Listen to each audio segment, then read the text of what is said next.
रामकृष्ण हरी. पांडुरंगा करू प्रथम नमन, दुसरे चरण संतांचिया. मस्तक हे पायावरी, या वारकरी संतांच्या, या वारकरी संतांच्या, या वारकरी संतांच्या. पंढरीश पांडुरंग परमात्मा, माऊली ज्ञानोबाराय, जगद्गुरु तुकोबाराय, शांती ब्रह्मश्री संत एकनाथ महाराज आदी करून सर्व वारकरी संत महंत आणि पंढरपूरला निघालेल्या सर्व वारकऱ्यांच्या चरणी नमन करून वारी पंढरीची भाग 2 मध्ये आपण चिंतनाला सुरुवात करूया. मस्तके पायावरी, या वारकरी संतांच्या. सर्व संतांच्या समागमे निघालेल्या दिंड्या आणि त्या दिंड्यांमध्ये सहभागी झालेले सर्व वैष्णव, भागवत धर्मीय, वारकरी, साधक यांच्या सर्वांच्या चरणी नमन करून आपल्या सेवेला आपण सुरुवात करूया. मागच्या भागामध्ये आपण वारी पंढरीची भाग 1 मध्ये वारी आणि वारकरी या विषयाने या संदर्भाने थोडा विचार केला आणि मी असं बोलून गेलो होतो की पुढच्या भागापासून आपण वारीवर चिंतन करू. त्या निमित्ताने आज वारीवरती चिंतन म्हणजे पंढरीपर अभंगावरती चिंतन आपण करूया. त्यासाठी ज्या अभंगावर आपण चिंतन करणार आहोत तो अभंग विश्वगुरु माऊली ज्ञानोबा यांचा हा अभंग आहे आणि प्रसिद्ध असा अभंग आहे. पंढरीपर प्रकरणातला अभंग आहे. त्या अभंगावर चिंतन करण्याचा प्रयत्न करू. सर्वप्रथम अभंग आपल्या समोर ठेवतो. माझे जीवीची आवडी, माझे जीवीची आवडी, पंढरपुरा नेन गुडी, पांडुरंगी मन रंगली, पांडुरंगी मन रंगली. गोविंदाची गुणी वेधले, गोविंदाची गुणी वेधले, पांडुरंगी मन रंगली, पांडुरंगी मन रंगली. जागृती स्वप्ने सुषुप्ती नाठवे, जागृती स्वप्ने सुषुप्ती नाठवे. पाहता रूप आनंद साठवे, पाहता रूप आनंद साठवे, पांडुरंगी मन रंगली, पांडुरंगी मन रंगली. बाप रखमादेवीवर सगुण निर्गुण, बाप रखमादेवीवर सगुण निर्गुण. रूपाविटेवरी दावी लिखून, रूपाविटेवरी दावी लिखून, पांडुरंगी मन रंगली, पांडुरंगी मन रंगली. गोविंदाचे गुण वेधले, गोविंदाचे गुण वेधले, पांडुरंगी मन रंगली, पांडुरंगी मन रंगली. असा हा 4 चरणाचा पंढरीचं महात्म्य वर्णन करणारा, पंढरी बाबतीतली आपली ओढ प्रकट करणारा माऊली ज्ञानोबा यांचा असा प्रसिद्ध असा अभंग आहे.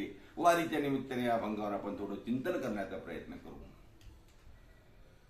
मी असं म्हणून गेलो की हा माऊली ज्ञानोबा यांचा अभंग आहे, पण या अभंगामध्ये कुठेही ज्ञानदेव म्हणे असं दिसत नाही हो. कारण ज्या संतांचा अभंग आहे त्या संतांचं नाव शेवटच्या चरणामध्ये आपण बघत असतो नाही का.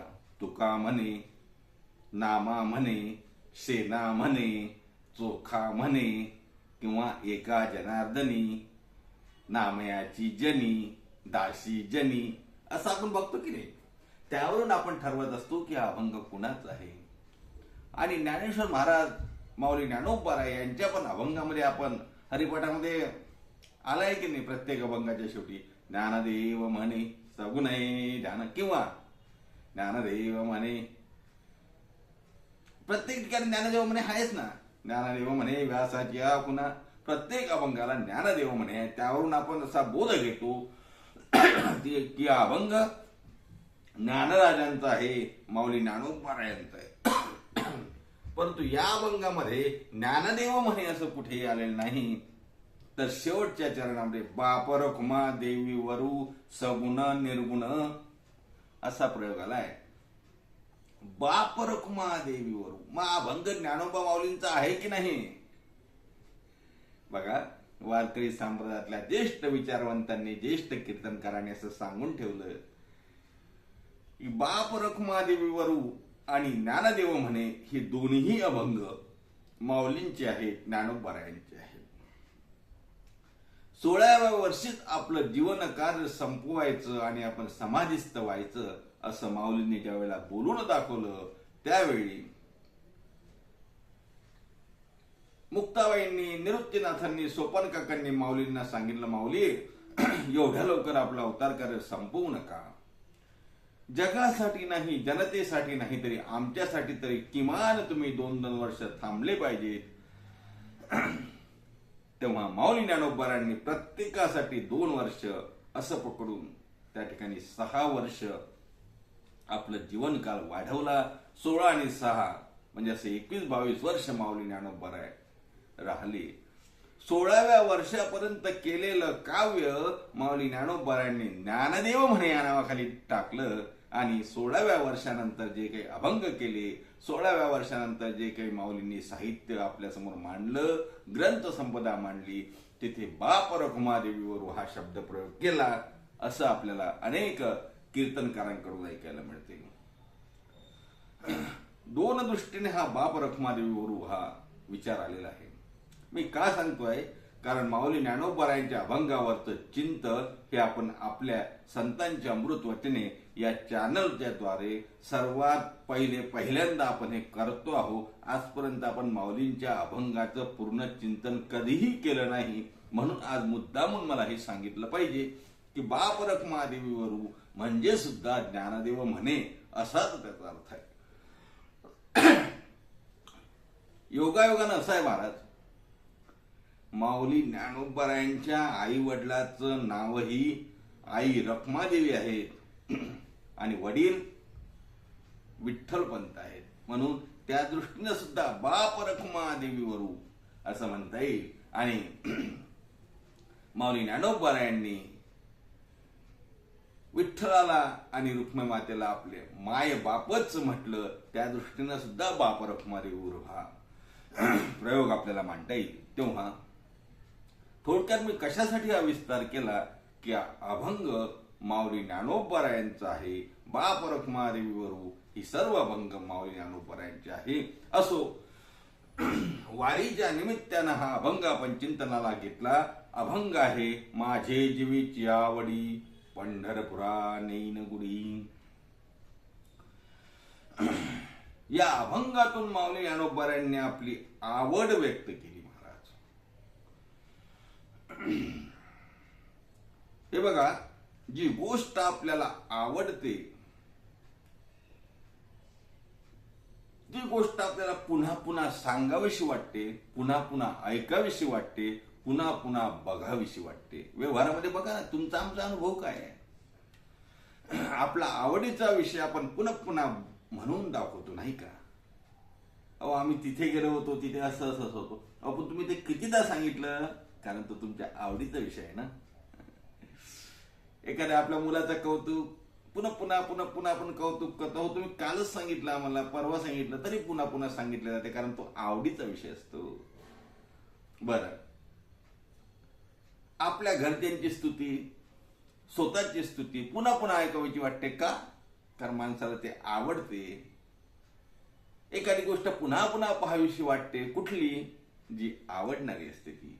मी का सांगतो आहे, आवडीची वस्तू, आवडीची गोष्ट ती आपल्याला पुन्हा पुन्हा ऐकावीशी वाटते, पुन्हा पुन्हा सांगावीशी वाटते, पुन्हा पुन्हा बघावी वाटते.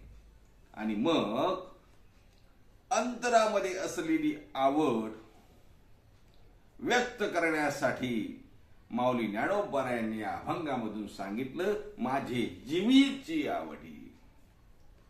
आवड व्यक्त केली, आवड. आणि एक सांगू का तुम्हाला, आपल्या मनामध्ये असलेली आवड काही जरी केलं महाराज काही जरी केलं तरी ते मनामध्ये राहत नाही, ती बाहेर येतेच. कुठल्या ना कुठल्या परिस्थितीमध्ये आवड व्यक्त होण्यासाठी काही कारणांची आवश्यकता आहे का हो? काही कारण अपेक्षा असली तरच आवड व्यक्त होते असं आहे का? नाही ना. अंतरामधली असलेली आवड आपसुकच बाहेर निघतात. तुकोबारा एके ठिकाणी म्हणतात ना, अंतरीचे धावे स्वभावे बाहेरी धरिताये धरी आवरेना धरिता हे परी आवरेना. अंतरामध्ये असलेलं बाहेर निघते महाराज. काही केलं तरी ते आवरत नाही. माऊली ज्ञानोबारायांच्या बाबतीतही तेच झालं. माऊली ज्ञानोबारायांच्या हृदयामध्ये, मनामध्ये, जीवामध्ये जो आवडीचा विषय आहे तो बाहेर आला आणि माऊली ज्ञानोबाराय म्हणतात, माझे जीवीची आवडी. व्यवहारामध्ये अनेक गोष्टींची आवड आपल्याला आहे. आवडीचं लक्षण असं आहे, तिथे बाहेर व्यक्त होतच असते. एक सांगू का, ज्ञानोबारायांसारख्यांनी आपली आवड सांगितली. तुमची आमची सुद्धा काही आवड असते, वेगवेगळ्या आवडी असतात, पण जीवीची आवड मात्र एखादीच असते महाराज. मला पांढरा रंग आवडतो, काळा आवडतो, निळा आवडतो, पिवळा आवडतो, भगवा आवडतो, सर्वच आवडतात. पण सर्वात जास्त रंग जर मला पिवळा आवडत असेल तर ती माझ्या जीवीची आवड आहे की नाही. 10 मध्ये 1 जर सर्वात आवडत असेल तर ते मनापासून आवड नाही. ज्ञानोबा माऊलींना अनेक गोष्टी जरी आवडत असल्या तरी, ज्ञानोबारायांना योग आवडत असेल, ज्ञानोबारायांना ज्ञान आवडत असेल, ज्ञानोबारायांना याग आवडत असेल, ज्ञानोबारायांना कर्मकांड काय आवडत असेल, पण ज्ञानोबारायांना जीवापासून काय आवडते ते ज्ञानोबाराय सांगतात, माझे जीवीची आवडी. एक सांगू का, आवडणं वेगळं आणि जीवापासून आवडणं वेगळं महाराज. आपल्याला लहान मुलं, इतरांचेही लहान मुलं आवडतात की नाही? मैत्रिणीचा मुलगा आहे, शेजारच्याचा मुलगा आहे, नातेवाईकाचा मुलं आहे, लहान मुलं आवडतात ना. त्यांच्यावर आपण प्रेम करतो की नाही? करतो, आवडतात. त्यांच्या बाबतीत स्नेह निर्माण होतो, प्रेम निर्माण होतो. पण स्वतःच्या पोटचा गोळा असलेलं स्वतःचं मूल किती आवडते? जीवापासून आवडते ना.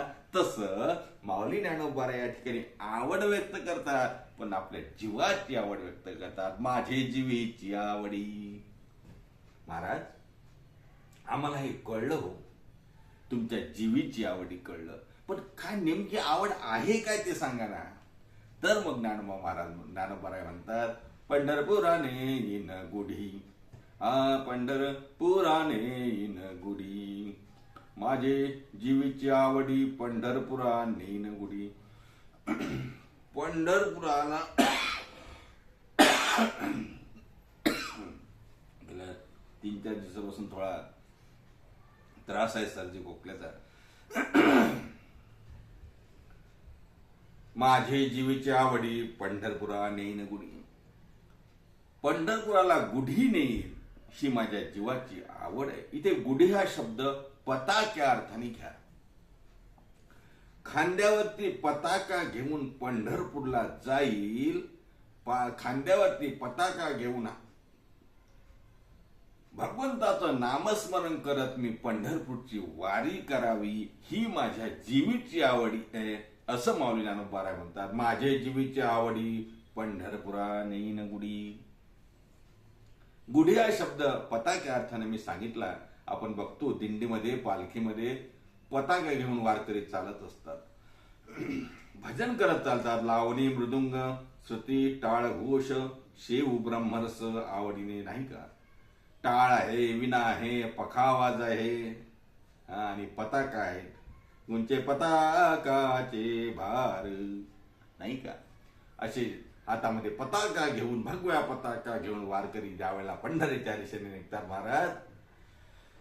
आणि मग वाटेमध्ये जे भगवंताचं भजन करत जातात त्यांच्यासाठी काय हो, सर्व विठ्ठलच आहे. टाळही विठ्ठल, दिंडी ही विठ्ठल.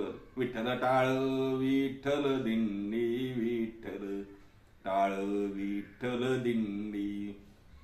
विठ्ठल तोंडी उच्चारा, विठ्ठल तोंडी उच्चारा. विठ्ठल अवघ्या भांडवला, विठ्ठल अवघ्या भांडवला. विठ्ठल बोला, विठ्ठल विठ्ठल बोला.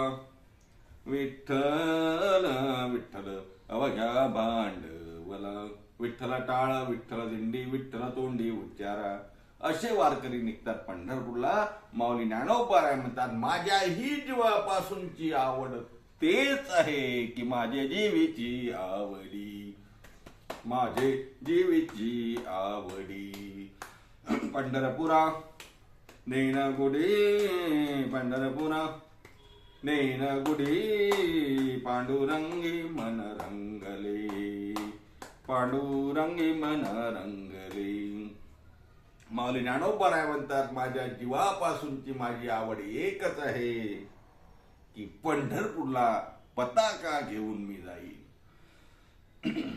एक गोष्ट त्या ठिकाणी पुन्हा आणखी प्रश्न निर्माण होतो, महाराज ठीक आहे पंढरपूरला जायचं तुम्हाला आवडते, तुम्हाला जावंसं वाटते, बरं जावंसं वाटते, ठीक आहे जा ना मग. नाही तसं जावंसं वाटत नाही, तुम्हाला गुढी घेऊन जावंसं वाटते, पताका घेऊन जा. एक सांगू का तुम्हाला, या ज्या पताका आहेत ना, पताका हे विजयाचं प्रतीक आहे महाराज.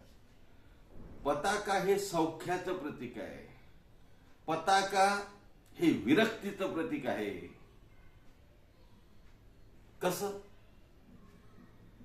माणसं विरक्त झाले की पंढरीला निघत असतात, आसक्त असलेले पंढरीला निघू शकत नाही. तुम्हाला सांगतो, एक प्रसिद्ध असा अभंग आहे तुकोबारायांचा, आवा चालली पंढरपुरा, आवा चालली पंढरपुरा. वेशी पासून आली घरा, वेशी पासून आली घरा. आवा चालली पंढरपुरा, आवा चालली पंढरपुरा. सासूबाई पंढरपूरला निघाल्या आणि वेशीपर्यंत गेल्या आणि पुन्हा वापस आल्या सुनबाईकडे. सुनबाई दहीदूध बरोबर सांभाळशील की नाही, तिजोरी बरोबर सांभाळशील की नाही, माझ्या मुलाला खायला देशील की नाही. आणि पुन्हा निघाली, पुन्हा गेली वेशीजवळ, म्हणजे मी चालली पंढरपूरला. आवा चालली पंढरपुरा, आवा म्हणजे सासू. पुन्हा वापस आली, पुन्हा वापस आली आणि पुन्हा सांगते की सुनबाई जरा लक्ष देतो, उगीच आपलं काहीतरी चंगळ मंगळ करू नको, काही नाश करू नको, पैशाचा अपव्यय करू नको. जुन्या काळच्या सुना, जुन्या काळच्या सासवा, नाही का. आणि असं सांगता सांगता सांगता सांगता सुनबाई म्हणते, सासूबाई तुम्ही जा हो पंढरपूरला, मी सांभाळून घेईल सर्व, तुम्ही जा म्हटल्या बरोबर. सासूबाई म्हणतात, असं म्हणजे तुला मी निघून जावं वाटते घर सोडून पंढरपूरला, म्हणजे तू मोकळी, तुला स्वातंत्र्य पाहिजे का? ठीक आहे मी पंढरपूरला जातच नाही. मी काय सांगतो लक्षात आलं का तुमच्या, इथे आसक्ती आहे आणि आसक्तीमध्ये वारी होऊ शकत नाही. म्हणून विरक्तीचं प्रतीक जे पताका आहे, ती पताका घेऊन वारकरी पंढरीला जात असतात. माऊली ज्ञानोबा तेच म्हणतात, पंढरपुराने येईन गुढी, पंढरपुराने येईन गुढी. माझे जीवीची आवडी, माझे जीवीची आवडी. पंढरपुरा नेन गुढी, पंढरपुरा नेन गुढी. पांडुरंगी मन रंगले, पांडुरंगी मन रंगले. माझे जीवीची आवडी, पंढरपुरा नेन गुढी. पांडुरंगी मन रंगले, गोविंदाचे गुणी वेदिले. असं आहे महाराज. माऊली ज्ञानोबा म्हणतात, मी पंढरपूरला जाईल, माझ्या मनाची ती आवड आहे. गुढी घेऊन जाईल म्हणजे पताका घेऊन जाईल, भजन करत जाईल. पण कारण काय आहे? कशा करता तुम्हाला जावं वाटते? का जावं असं तुम्हाला पंढरपूरला असं वाटते? तेव्हा माऊली ज्ञानोबा त्याचा गुलगडा करून सांगतात.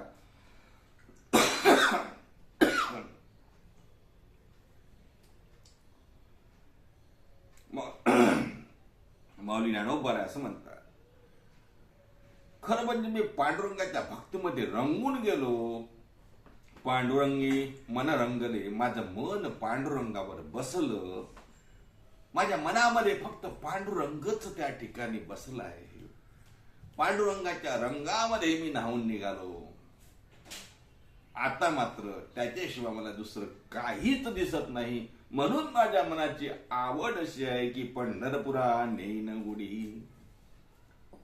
पांडुरंगी मन रंगले, देवाच्या नामस्मरणामध्ये रंगून गेल्या पाहिजे, नाही का? रंगलाया रंगे,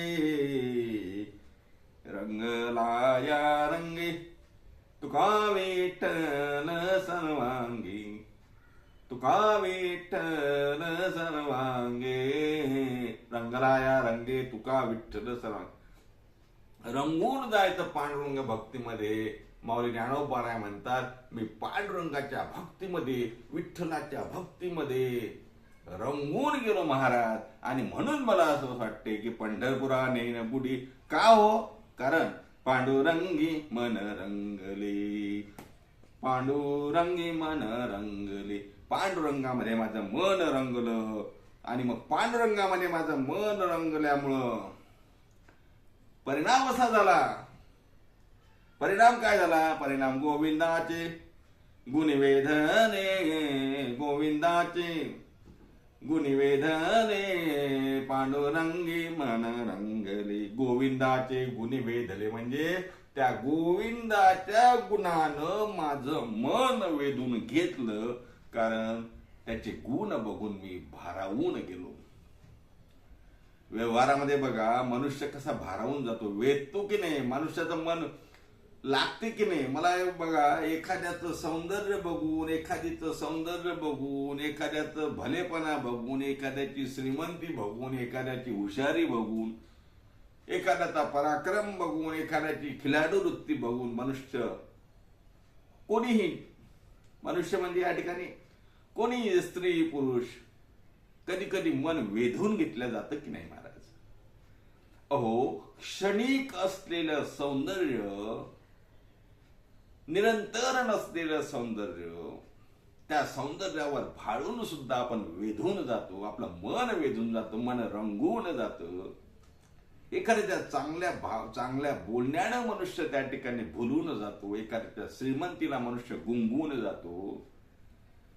एक एक गुणावर मनुष्य आपलं मन वळून टाकतो, जीव वळून टाकतो. हा तर पांडुरंग सर्व गुण संपन्न आहे ना.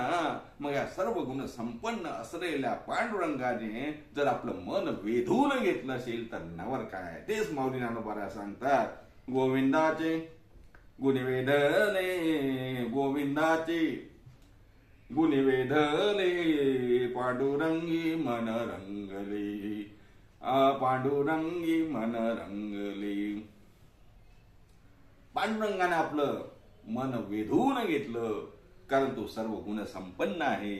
आणि मग असा सर्व गुण संपन्न असलेला पांडुरंग परमात्मा, त्याच्या भक्तीमध्ये आम्ही रंगून जातो. म्हणून त्याच्या दर्शनासाठी माझ्या मनाची आवड अशी आहे की मी पंढरपूरला जाईल. माऊली ज्ञानोबा तेच सांगतात, माझे मनीची आवडी पंढरपुरा नेन गुडी, पांडुरंगी मन रंगले, गोविंदाचे गुण वेधले.